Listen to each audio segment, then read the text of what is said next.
آج 20 رمضان المبارک ہے، 2 عشرے مکمل ہو چکے۔ اللہ رب العزت جو گزر چکا اسے قبول فرمائے، اور جو باقی رہ گیا ہے اللہ صحیح معنوں میں استفادہ حاصل کرنے کی توفیق عطا فرمائے۔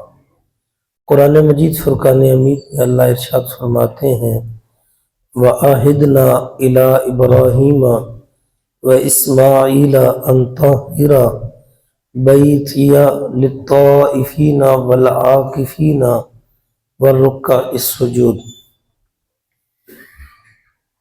20 رمضان مبارک کو محبوب کریم علیہ السلام کی بہت ہی خوبصورت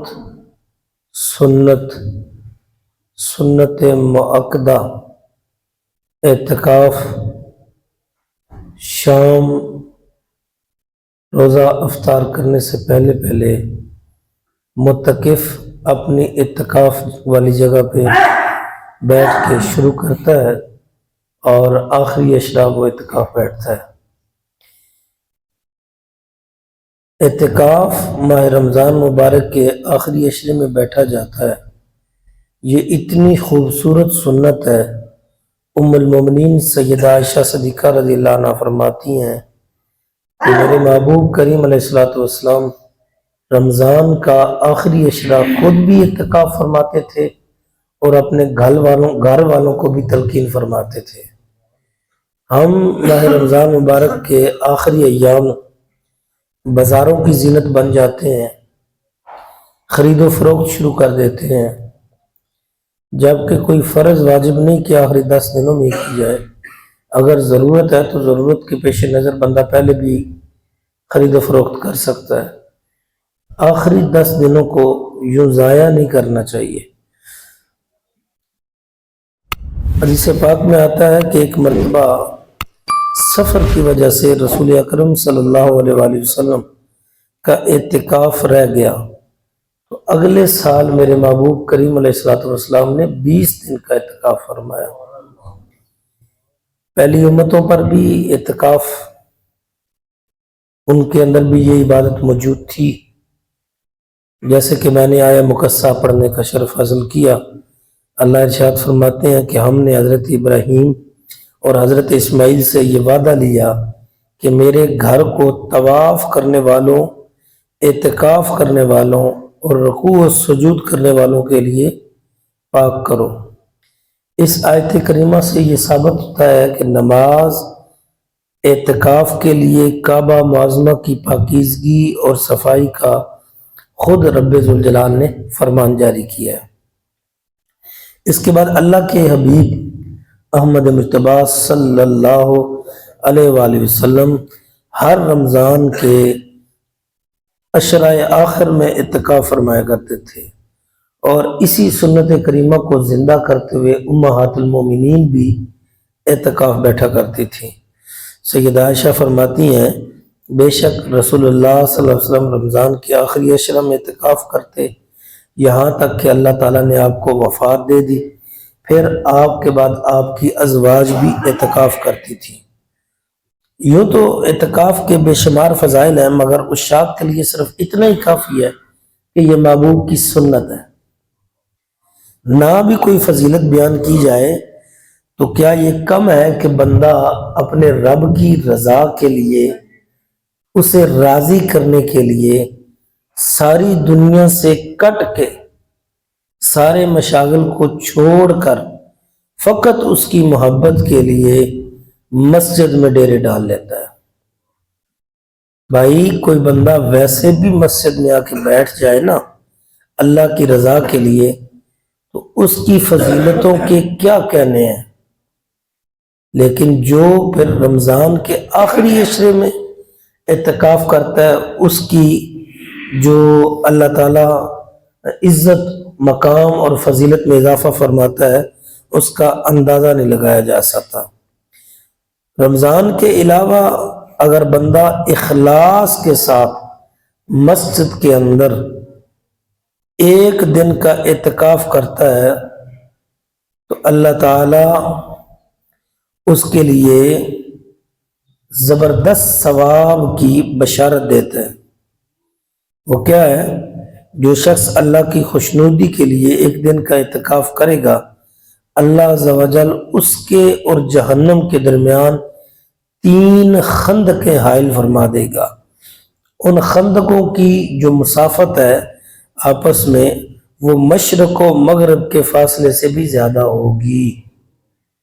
جو ایک دن کی اعتکاف کی نیت کرے اسے یہ ثواب دیا جا رہا ہے، تو جو 10 دن سنت اعتکاف بیٹھے گا اللہ اسے کتنا اجر عطا فرمائے گا۔ ارشاد فرمایا کہ جس شخص نے ایمان اور ثواب کے حصول کے لیے اعتکاف کیا، اللہ اس کے گزشتہ گناہ معاف فرما دے گا۔ آگے چلیے، ابو سعید رضی اللہ عنہ روایت کرتے ہیں کہ رسول اللہ صلی اللہ علیہ وسلم نے رمضان کے پہلے عشرے میں اعتکاف کیا، پھر دوسرے عشرے میں اعتکاف کیا، پھر تیسرے عشرے میں اعتکاف کیا کہ میں نے لیلۃ القدر کو تلاش کرنے کے لیے پہلے عشرے کا بھی اعتکاف کیا، دوسرے کا بھی کیا اور تیسرے کا بھی، حتیٰ کہ میرے پاس فرشتہ آیا اور مجھے بتایا کہ محبوب یہ آخری عشرے کا اعتکاف کرے، لیلۃ القدر اس میں۔ پس جس نے میرے ساتھ اعتکاف کرنا ہو وہ رمضان کے آخری عشرے میں اعتکاف کرے، یعنی لیلۃ القدر کو تلاش کرنے کے لیے بھی اعتکاف کی نیت کرنی چاہیے۔ رسول اللہ صلی اللہ علیہ وسلم نے فرمایا کہ جس نے رمضان میں اعتکاف کیا تو وہ ایسے ہے جیسے اس نے 2 حج اور 2 عمرے کیے۔ سنت اعتکاف کی اتنی بڑی فضیلت ہے۔ پھر ارشاد فرمایا کہ اگر کوئی مسلمان مریضوں کی عیادت کرتا ہے، اس کی عادت ہے، عام روٹین میں اس کی عادت ہے کہ وہ اکثر مریضوں کی عیادت کے لیے جاتا ہے، اب وہ رمضان میں اعتکاف بیٹھ گیا، ہے، اس کی اس سابقہ عادت کو بطور ثواب رب اب بھی جاری فرمائے گا کہ اب وہ میری برگاہ میں بیٹھا ہے، اس کے حلقہ اباب میں جس کی عیادت کے لیے اس نے جانا تھا، اللہ تو جانتا ہے نا، وہ اب میرے پاس بیٹھا ہے، ادھر نہیں جا سکے گا، رب اس کا بھی اسے ثواب عطا فرمائے گا۔ یہ اعتکاف ہے کیا چیز؟ اعتکاف کا لغوی معنی ہے دھرنا دینا۔ یہ تو بڑا آسانی سے آپ سمجھ جائیں گے نا، دھرنا تو آج کل بڑا آسان ہو چکا ہے لفظ، خیر مشکل بھی ہو گیا۔ معتکف اللہ رب العزت کی برگاہ، اس کی پاک برگاہ میں اس کی عبادت پر کمر بستہ ہو کر دنیا سے مکمل کٹ کے ہاتھ اٹھا دیتا ہے اور فقط اس کی رضا کے لیے بیٹھ جاتا ہے، اس چیز کا نام اعتکاف ہے۔ شرعی اعتکاف یہ ہے کہ مرد مسجد میں اللہ کی رضا کے لیے اعتکاف بیٹھے، اور اس کے لیے مسلمان کا عاقل بالغ جنابت و حیض نفاس سے پاک ہونا ضروری ہے۔ اعتکاف کی جو اقسام ہیں وہ 3 قسم کا اعتکاف ہے: واجب اعتکاف، سنت اعتکاف اور نفل اعتکاف۔ واجب اعتکاف زبان سے منت مانی کہ میں نے اللہ کے لیے اتنے دن اعتکاف کرنا ہے، اور اس اعتکاف میں روزہ شرط ہے۔ سنت اعتکاف ماہ رمضان کے آخری عشرہ کا اعتکاف سنت مؤکدہ علی الکفایہ ہے، یعنی محلے کی مسجد میں پورے محلے سے کوئی بندہ اعتکاف نہیں بیٹھتا تو پورا محلہ اس سنت کو زندہ نہ کرنے پر گنہگار ہوگا، لیکن اگر پورے محلے میں سے ایک بندہ بھی بیٹھ جاتا ہے تو سب بری و جمع ہو جاتے ہیں۔ اس اعتکاف میں ضروری ہے کہ ماہ رمضان کی 20 تاریخ کو، جو کہ آج ہے، غروب آفتاب سے پہلے مسجد کے اندر یا پھر عورت بیت اعتکاف میں موجود ہو، اور 29 کے چاند کے بعد یا 30 کے غروب آفتاب کے بعد مسجد سے باہر نکلے، اور اس میں بھی روزہ شرط ہے۔ اعتکاف نفل، مذکورہ دونوں قسموں کے علاوہ نفل ہے اعتکاف، اس لیے اس میں نہ روزہ شرط ہے اور نہ وقت کی قید ہے، جیسے ابھی ہم مسجد میں آئے ہیں، ہم نے اعتکاف کی نیت کر لی، تو جتنی دیر مسجد میں بیٹھیں گے یہ ہمارا سنت اعتکاف نفل اعتکاف کہلائے گا۔ اسی طرح بعض دوست پوچھتے ہیں کہ جناب ہم نے نفل اعتکاف بیٹھنا کب بیٹھیں؟ عموماً بچے آخری 2-3 دن 4 دن 5 دن بیٹھنے کی خواہش کا اظہار کرتے ہیں۔ نفل اعتکاف کی کوئی قید نہیں، جس وقت مرضی بیٹھے، صبح بیٹھے، دوپہر کو بیٹھے، شام کو بیٹھے، رات کو بیٹھے، 27ویں روزے کو بیٹھے، 28ویں کو بیٹھے، 25ویں، جب آپ کا جی کرتا ہے جس وقت مسجد میں آ جائے اعتکاف کی نیت کر لیں، آپ کو ثواب دیا جائے گا۔ اس میں 1-2-3 مسئلے ہیں، وہ بھی سماعت کر لیں۔ فنائے مسجد میں جانے سے اعتکاف فاسد نہیں ہوتا، لیکن جانے سے بچنا چاہیے۔ فنائے مسجد یہ ہے کہ جو چیز مسجد کے متعلقہ ہو اس کے ساتھ ملحق ہو، ٹھیک ہے، وضو خانے ہو گئے، اس کے علاوہ یہ واش روم ہو گئے، جیسے ہمارے یہاں یہ کمرہ ہے، تو یہ جو چیزیں ہیں مسجد کے متعلقہ ہیں لیکن مسجد نہیں ہے مسجد کے متعلقہ لیکن مسجد نہیں ہے، یعنی وہاں نماز ادا نہیں کی جا سکتی، انہیں فنائے مسجد کہا جاتا ہے۔ غیر ضرورت کے بھی اگر کوئی بندہ چلا جاتا ہے تو اعتکاف تو نہیں ٹوٹے گا، البتہ مکروہات میں آ جائے گا، جانا نہیں چاہیے، بچنا چاہیے۔ اب چونکہ وضو خانے پہ جانا وضو کے لیے تو مجبوری ہے، بغیر وضو کے وہاں جا کے بیٹھ کے گپ شپ لگانا، باتیں کرنا، یہ مکروہات میں ہے۔ اسی طرح علماء فرماتے ہیں اب چونکہ پڑھا لکھا زمانہ آ گیا ہے تو زیادہ پڑھا لکھا طبقہ جو ہوتا ہے وہ پریشان بھی کرتا ہے اور پریشان ہوتا بھی ہے۔ تو پہلے لوگ رومال یا چادر سے اپنا منہ لپیٹ لیتے تھے، وہ آپس میں بھی ایک دوسرے سے بات نہیں کرتے تھے۔ تو اب ماشاءاللہ موبائل کی دنیا ہے، اور اللہ معاف فرمائے، مجھے تو پچھلے سال دوست بتا رہے تھے کہ آپ موجود نہیں ہوتے تو گھنٹے گھنٹے پیکج بھی لگتے ہیں۔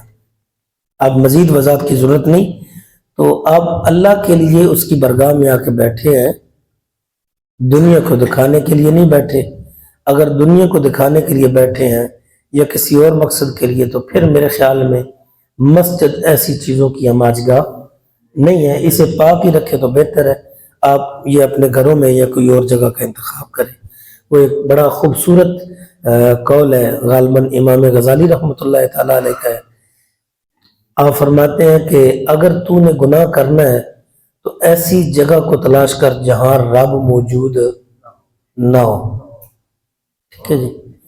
تو پھر کیا خیال ہے، اولاد اگر ماں باپ کے سامنے، استاد کے سامنے غلطی آ کے کرے تو پھر ہم اسے کیا لفظ بولتے ہیں پنجابی میں؟ ہٹ درم ہو گیا۔ ماں باپ برداشت کریں گے، استاد برداشت کرے گا؟ اگر وہ خود اچھی تربیت والے ہیں تو قطعاً وہ اپنی اولاد کو ایسا کرنے کی اجازت نہیں دیں گے، بلکہ 4-5 لگا بھی دیں گے۔